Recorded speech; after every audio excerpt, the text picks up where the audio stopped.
So this talk's called T.H. Huxley's Subversive Pupil, William Saville Kent, Pioneer of Australian Marine Sustainability. During the inaugural address of the International Fisheries Exhibition of 1883 in London, a minor organiser called William Saville Kent had occasion to listen to his mentor, Royal Society President Thomas Henry Huxley. And Huxley was telling the assembled experts that all attempts to regulate fisheries were useless and unnecessary. Nothing we can do seriously affects the number of fish, he thundered, pointing to the findings of 2 royal commissions in proof. They confirmed Huxley's view that the fishing stocks of the world's oceans were simply inexhaustible. And Huxley was a formidable person to defy, you know, the man known as Darwin's bulldog.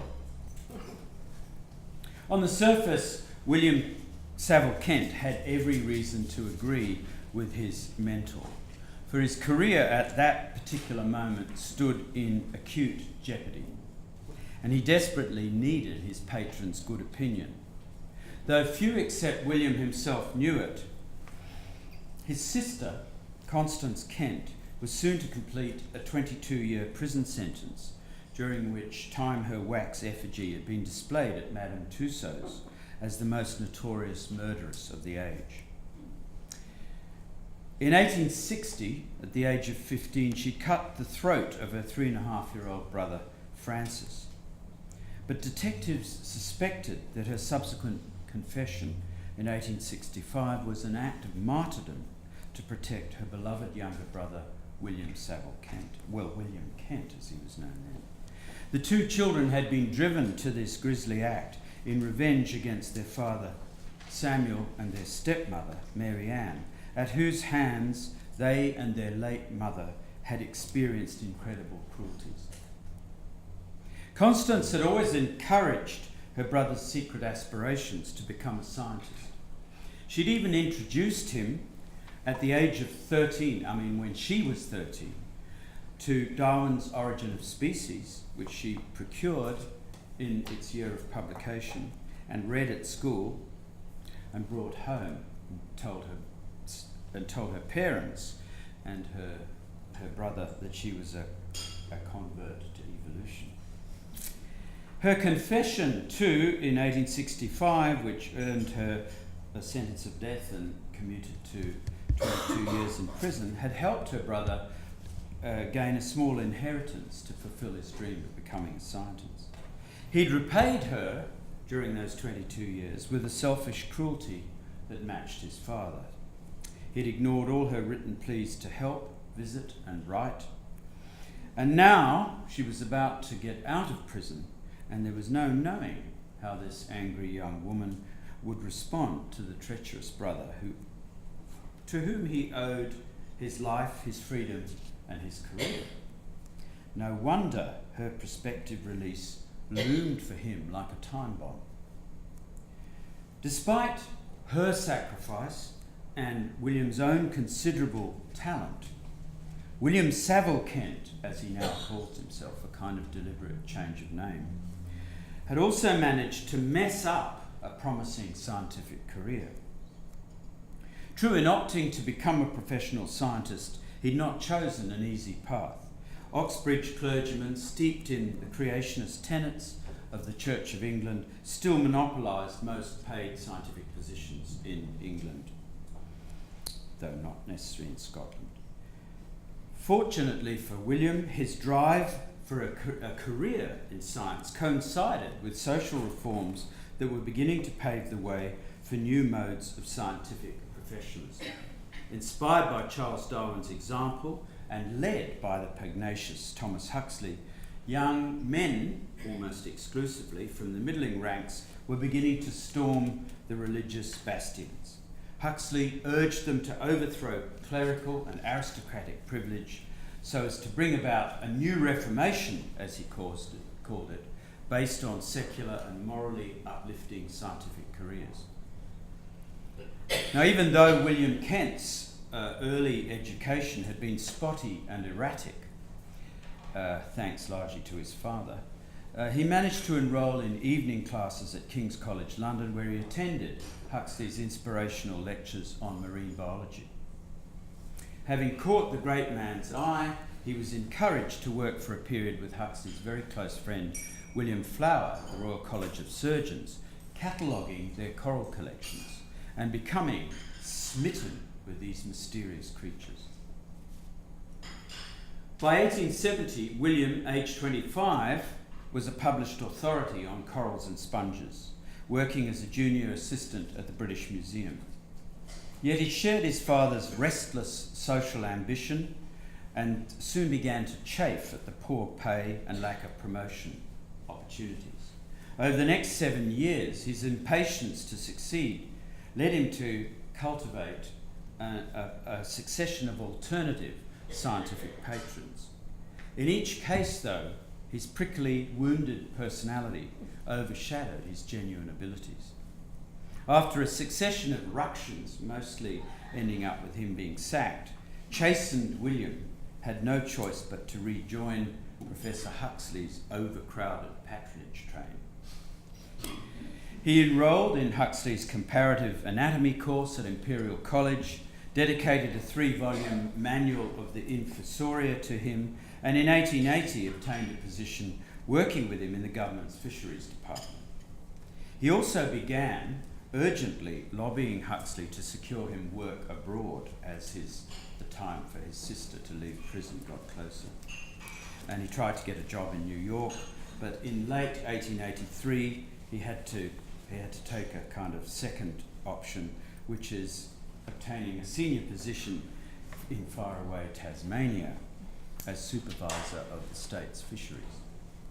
Well, William arrived in Hobart in July 1884 with 2 aims. He hoped to fulfil his blocked scientific ambitions and to escape the weight of his dark past. In the short term, neither aim succeeded. On leaving prison, Constance Kent promptly followed her brother out to Australia under an assumed name. At the same time, his fisheries position in Hobart quickly proved problematic.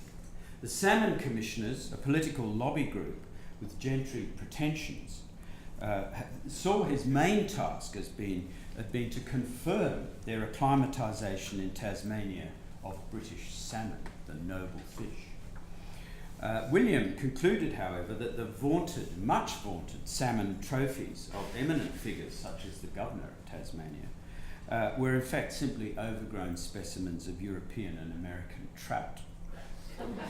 The royal salmon, he said, had failed to acclimatise because of the warm local waters.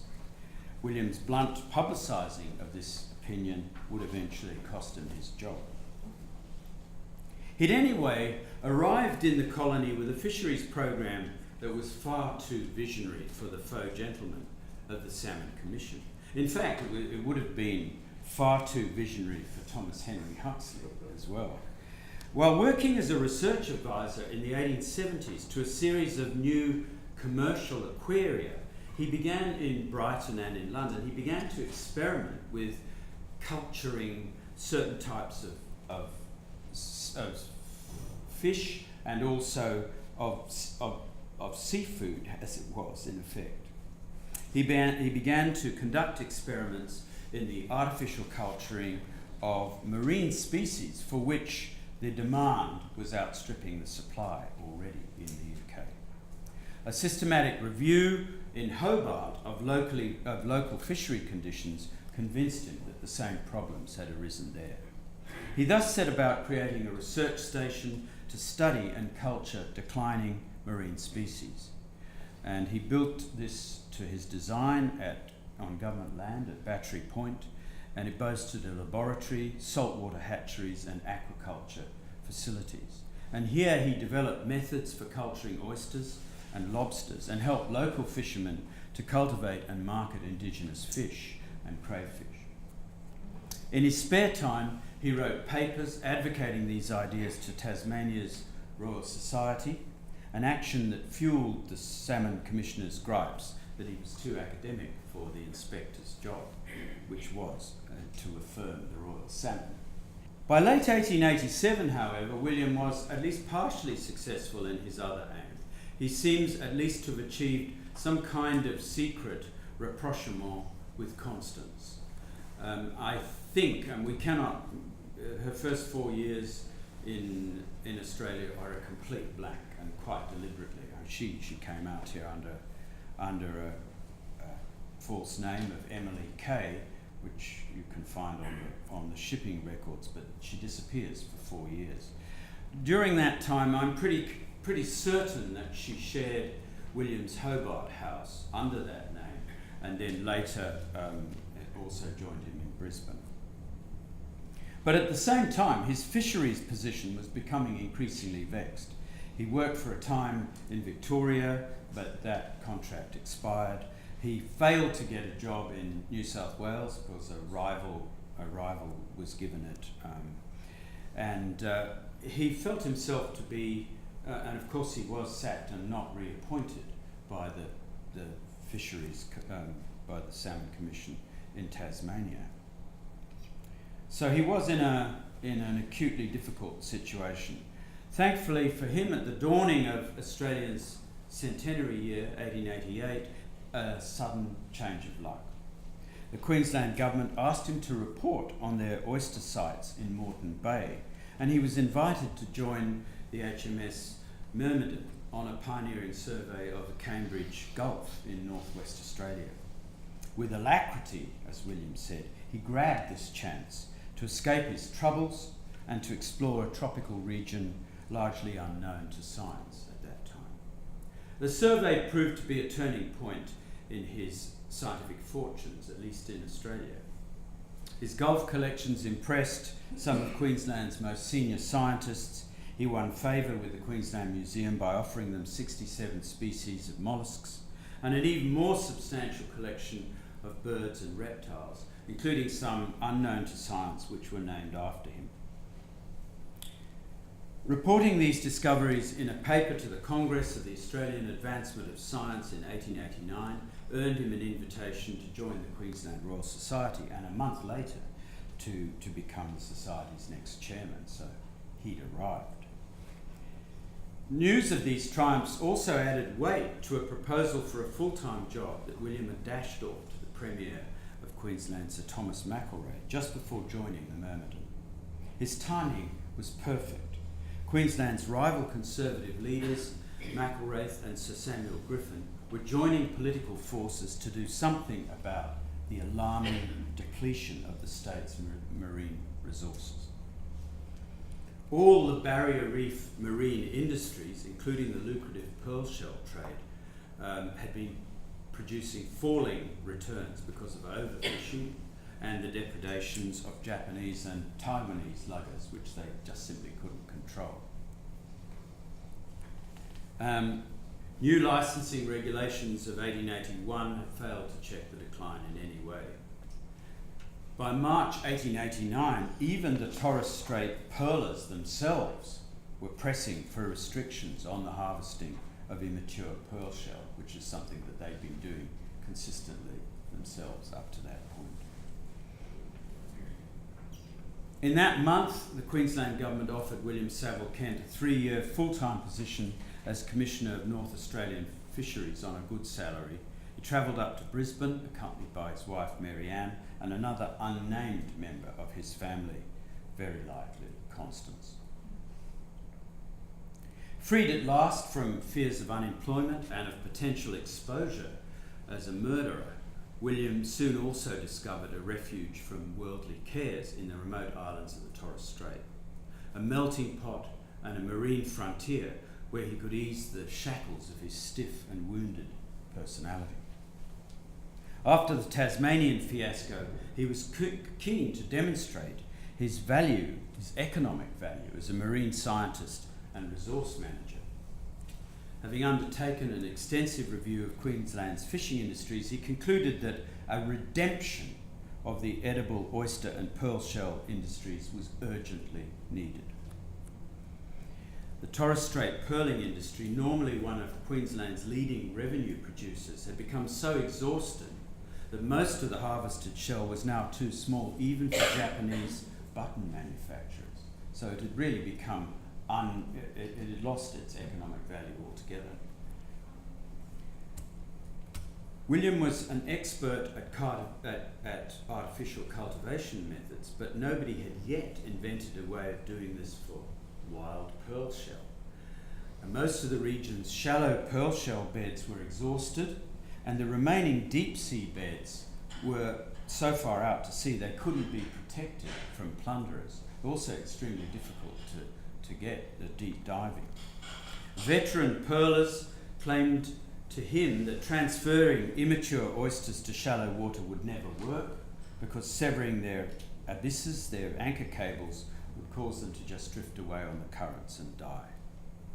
Luggermen also advised him that the young oysters would perish in transit even before that, so they'd die getting them out of the water and to the shallow beds. Between 1889 and 1891, William made 3 extended stays in the Torres Straits to tackle these problems. I have to say, just as an aside, he showed he was his father's son too in his amorous escapades during this time, but that's another story. Enthusiastic support from 2 of the region's most influential Europeans made his task a good deal easier. Frank Jardine was an adventurer leading pearler from Somerset near the Albany Passage, and John Douglas was official resident at Thursday Island. And both helped William to visit the deep sea, to visit and procure young immature shell from the deep sea grounds, and to collect abundant samples of these immature deep shells. And then Jardine provided sites at Somerset for his oyster transplantation experiments, where he used giant clam shells as portable aquaria, which is a very, very sensible thing to do. He also discovered that a series of shallow rock pools near John Douglas's residency offered current-washed environments perfect for oyster growth, and also protectable from any plunderers. To his delight, the transplanted pearl oysters adapted themselves with alacrity to the novel environment, as he said. They grew new abysses large enough to resist the currents until they got to such a point where their own weight was enough to keep them anchored. And in one 6-week period, most of his young oysters recorded an astonishing ½ an inch of shell growth in this protected and kind of ocean-washed environment. William also recommended a searching program of industry reforms, a 3-year moratorium of pearling in Endeavour Strait to replenish oyster stock, bans on the sale of shell less than 6 inches in internal diameter, and a scheme to lease out banks, foreshores, reefs and shore stations around the strait for the transfer and cultivation of immature shell. And in 1891, the Pearl Shell and Bêche de Mer Fisheries Act of 1881 was amended to include all of William's suggestions. He also introduced an inspector program. By the way, his father was a factory inspector, so there's quite a lot of analogy between the process of factory inspecting in England and the use of this cultivation program in Australia. Investigating a variety of edible oyster shell beds at the southern end of the reef around Wide Bay, Mackay and Cooktown also fostered his zeal for artificial cultivation. He thought the life of a North Queensland oyster farmer to be a perfect Elysium, and we discussed this yesterday, whether it was a recipe for happiness or not. In no other country in the world, he wrote, is so healthy, congenial and non-laborious a means of earning a substantial competency open to all classes. The problem of losing a high percentage of free-swimming oyster embryos, or spat, at sea could be overcome, he demonstrated, by building split paling collectors on which they could cling, and he was responsible for promoting this kind of split pale collector. But William also saw himself as much more than an economic biologist. He fell in love with the reef. It transformed his personality, and it transformed his actions from then on. Indeed, I would argue in some ways that it redeemed him at some point, but we'll come to that. He fell in love with the reef because the region's intertidal areas and lime-saturated coral seas offered, he said, one of the most active and visibly effective of nature's petrological laboratories. Thursday Island, he said at that time, was a site unequalled in the world for the study of tropical biology, particularly given that there was so little was known about the character and behaviour of tropical coral types. The famous British Challenger expedition of 1872 had collected 61 species of Australian corals. William discovered over 70 different species of madrepores alone. He was, I think, an instinctive ecologist, even though perhaps not one that we would formally recognise today. He did carefully map the distinct combinations of coral types at different reef locations. He noticed, for example, that staghorns dominated at Port Denison reefs, bush-like clumps of Millipora at Palm Island, mushroom corals off at Dolphus Island, and leathery bright green alconarians at Thursday Island. Reef corals, he noted too, I think, importantly, proved more protean than most zoologists realised. The colours, he noted, often varied among separate colony stocks of the same species, and even within different growth epochs of the same colony. And this is the kind of foundation of Charlie Veron's work on the environmental influence of corals in their evolution.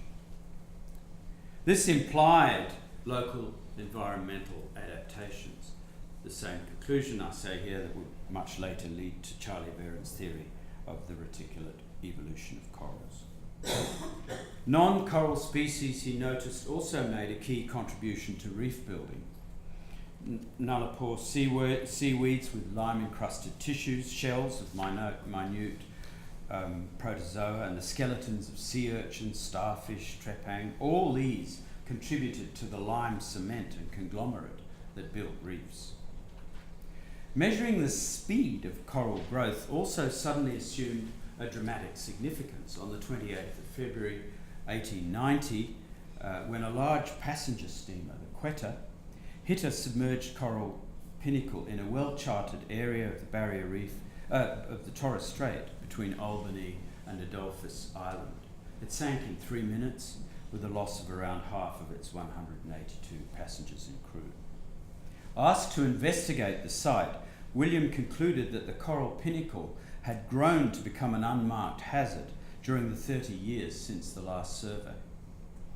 Accurate studies of coral growth rates, thus in different environments, now became an urgent imperative for navigation, let alone scientific interest. William also advocated the need for marine biologists to use photography as a tool for the scientific study of reefs and their inhabitants. He'd been impressed by the marine photographs of a local policeman during the Myrmidon expedition, and his wife Mary Ann had given him a modest camera, which proved transformative, I think, both of his psyche and of his science, and I haven't got time to go into all that. In a pre-scuba world, living corals were rarely seen. It's important to understand that, except perhaps during spring tides, low spring tides in places like the reef where the corals were laid bare, and William Saville Kent photographed those corals. Fleeting periods of exposure at low spring tides became his way of recording the existence and the patterns of corals. He was also, and this is again another aspect of the larger story, a very, very talented artist. So he painted the corals to get their colours in the black and white epoch. Provided one worked with great speed, you could, William boasted, reproduce corals with a fidelity that photography alone can compass, and that no pencil could equal. Photography, he argued, could reveal the geological structures of reefs, map the distribution and relationships of reef corals, and capture the exact likenesses of associated marine species, while still brimming with life in his giant clamshell aquarium. Most importantly, coral photographs could serve as precise records for measuring changes in coral growth and distribution over time. To achieve all this, a scientist photographer needed great patience and physical stamina, as well as technological virtuosity. Specialist equipment for scientific photography was almost non-existent. William had to devise his own square lens frame, as well as build an extra supporting leg on his tripods in order to take corals and crustacea from a vertical position. Wherever possible, he photographed marine creatures in his portable shell aquaria so as to replicate original environmental conditions as best he could and retain their true natural appearances. And we see him with little turtles climbing out of photographing little turtles climbing out of the clamshells. In the British autumn of 1893, after William had left Queensland in December 1891 to return to England at the urging of his wife Mary Ann, who hated Australia, he published a book that encapsulated these 4 magical years of work on the reef. Published by the elite press W.H. Allen, it was a large-sized production in super Royal Quarto with 48 whole-page photomezzotype black and white plates and 16 hand-coloured chromolithographic plates. And if I wasn't such a useless academic, I would have actually got you the pictures. I have them, but I just haven't had time to get them out. But his book, The Great Barrier Reef of Australia, its products and potentialities, took its many reviewers in Britain, Australia, and the US actually by storm. It was hailed as the first complete biography of the reef, and William Saville Kent's wounded sensibilities, his diverse talents, and his frustrated ambitions came together, I believe, to create a masterpiece of art and of science. At a time when T.H. Huxley and Matthew Arnold were arguing heatedly about the gulf that was growing up between the two cultures of art and science, William showed how to bridge this divide. The West Australian proclaimed that the book was enough to make the scientific man an artist and the artist a scientist, and to inspire the ordinary reader with a desire to be both. Nature, the journal already on its way to becoming the most prestigious scientific journal of the Anglophone world, suggested that Saville Kent's photographic methods had added something entirely new to the methodology of the scientist. His book contains a series of nature pictures of the corals, such as never before been submitted to the scientific world. A glance at his illustrations does more to familiarise one with the phases and aspects of the reef and its life than pages and pages of written descriptions. And every reviewer, without exception, and there are dozens of them, singled out the photographic illustrations and coloured drawings as the book's unique attraction, noting that most people in the Northern Hemisphere could have had no conception until now of the indescribable beauty and riotous colours of a coral reef and its marine inhabitants. Well, William Saville Kent eventually died near Bournemouth of a blocked bowel, which is kind of fitting in a way, on 11th of October 1908.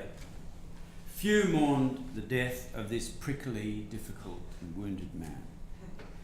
Yet his work was to be remembered and used as a baseline for reef coral and fisheries research for years to come. American biologist Alfred Mayer's pioneering Carnegie-funded ecological studies in the Torres Strait of 1913 were based in part on a desire to locate and measure the growth of some of William's Thursday Island corals. That's why he headed straight to Thursday Island, only to find most of them had already died from silting and pollution. And that, in fact, the Thursday Island was no longer a useful site for a marine laboratory, and he changed his mind and headed off to Murray Islands that were much more pristine. When Maurice Young became a very famous British coral scientist, was asked to lead a 12-month joint Cambridge-Australian expedition to the Great Barrier Reef in 28-29, Saville Kent's book was their Bible. None of the young British biologists who were on that expedition had ever seen a coral reef except in its pages.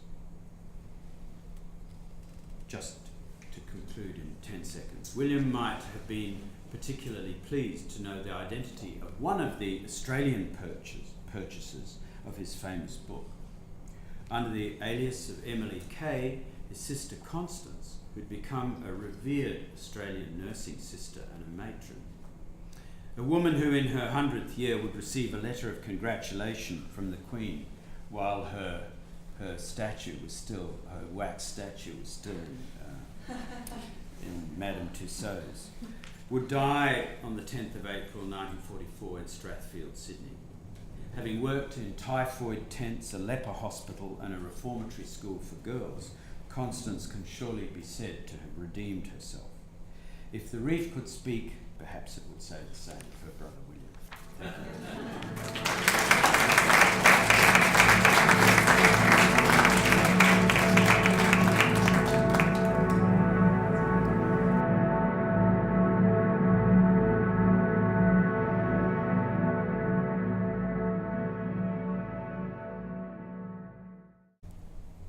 Constance had always encouraged her brother's secret aspirations to become a scientist. She'd even introduced him at the age of 13, when she was 13, to Darwin's Origin of Species, which she procured in its year of publication and read at school and brought home and told her parents and her brother that she was a convert to evolution. Her confession, too, in 1865, which earned her a sentence of death and notorious murderess of the age. In 1860, at the age of 15, she cut the throat of her 3.5-year-old brother, Francis. But detectives suspected that her subsequent confession in 1865 was an act of martyrdom to protect her beloved younger brother, William Saville Kent. Well, William Kent, as he was known then. The two children had been driven to this grisly act in revenge against their father, Samuel, and their stepmother, Mary Ann, at whose hands they and their late mother had experienced incredible cruelties.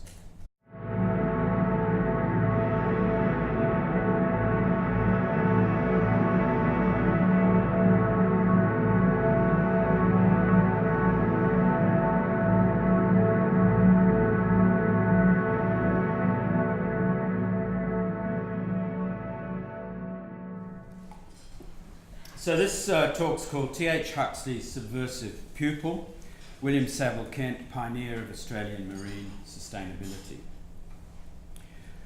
During the inaugural address of the International Fisheries Exhibition of 1883 in London, a person to defy, the man known as Darwin's bulldog. On the surface, William Saville Kent had every reason to agree with his mentor, for his career at that particular moment stood in acute jeopardy, and he desperately needed his patron's good opinion. Though few except William himself knew it, his sister, Constance Kent, was soon to complete a 22-year prison sentence, during which time her wax effigy had been displayed at Madame Tussauds as the most notorious minor organiser, called William Saville Kent, had occasion to listen to his mentor, Royal Society President Thomas Henry Huxley. And Huxley was telling the assembled experts that all attempts to regulate fisheries were useless and unnecessary. Nothing we can do seriously affects the number of fish, he thundered, pointing to the findings of 2 royal commissions in proof. They confirmed Huxley's view that the fishing stocks of the world's oceans were simply inexhaustible. And Huxley was a formidable